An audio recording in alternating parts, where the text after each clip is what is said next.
we essentially and fundamentally suffer much more in our imagination, idealization, and in our ideas and theories than in the real life circumstances and actual conditions and practical situations in which we live, by which we're surrounded, and in which we find ourselves in one way or another. So it's not always about real evil, but it's about inward evil, internal darkness that still needs to be recognized, understood, and brought to the light. And the achievement of salvation still remains to be done in one way or another.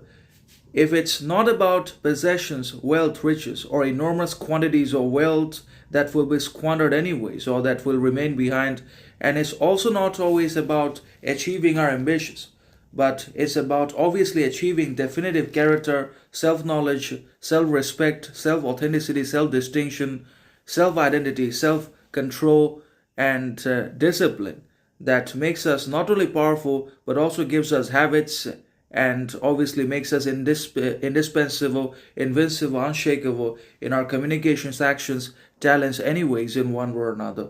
And we cannot always indulge in imagination. We can only have positive, fruitful, productive, healthy sort of imagination, fantasy, ideas, which helps us with all of our goals, ambitions, relationships, and reciprocity in our lives in one way or another. Because the real evil lurks within. The real problems are always inside of the human beings. For both men and women, it's the same. And that inward evil transfers and transforms and translates itself to outward mayhem, societal tyranny, and dangerous circumstances, and leads to far more misfortunes and miseries and adversities than we could have ever possibly imagined into our lives that result in the world wars, famines, and killings of people. All that was because of man's own unresolved traumas, pains, emotions, repressed desires, and unintegrated shadows.